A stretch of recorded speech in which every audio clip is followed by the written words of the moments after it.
La morale n'a-t-elle aucune valeur? Thèse, toute morale est sans fondement. On peut très bien s'en passer. Antithèse, les lois de la morale sont absolues. Chacun les porte en soi et elles s'imposent à tous, sans exception.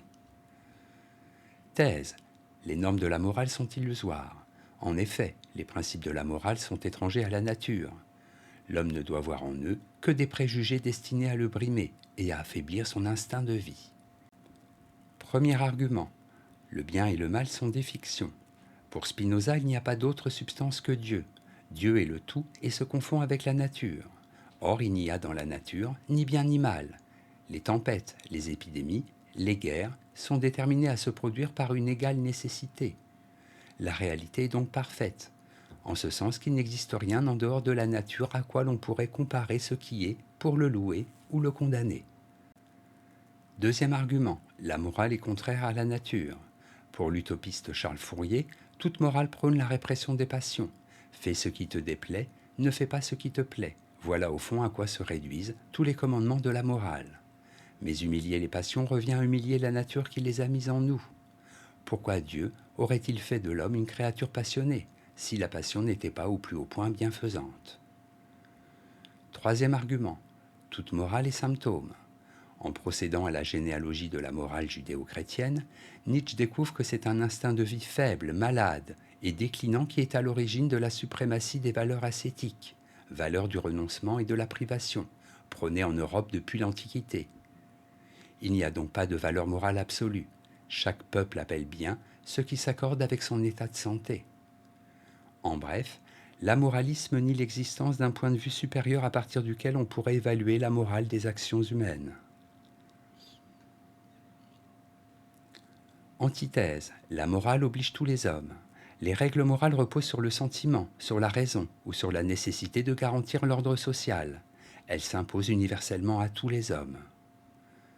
Premier argument, l'homme sait intuitivement où est le bien. Selon Rousseau, l'homme ne peut pas ne pas avoir de morale, puisqu'il possède en lui de façon innée une lumière intérieure, juge infaillible du bien et du mal, qui le renseigne sur la moralité de ses actions et de celles d'autrui.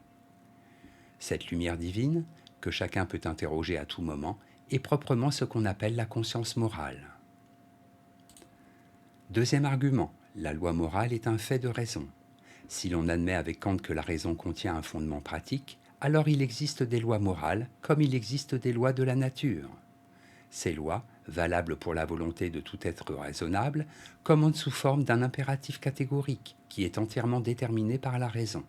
La morale se présente donc comme une législation universelle qui vaut pour tous les hommes. Troisième argument, il n'y a pas de société sans morale. À côté de la morale ouverte, qui est celle du saint et du héros, Bergson identifie une morale close, qui trouve son origine dans l'exigence sociale.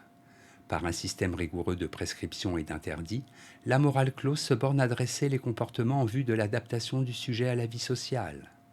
Cette morale statique est inculquée aux enfants dès leur plus jeune âge, de façon à ce qu'elle se transforme rapidement en habitude. En bref, se soumettre à la morale, c'est simplement admettre que nous ne pouvons pas agir n'importe comment envers autrui. Synthèse. La nature est de toute évidence amorale. Il suffit d'observer le comportement des animaux pour s'en convaincre. C'est sans état d'âme que les gros poissons mangent les petits, et que les lions s'attaquent aux gazelles malades ou épuisées.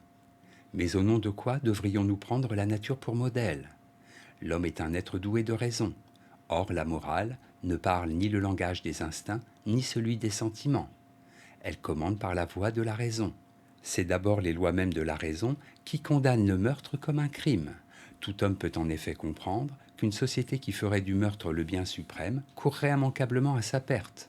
L'homme qui prétend de bonne foi ou non vivre sans morale revendique une existence purement animale et nie ce qu'il y a de proprement humain en lui.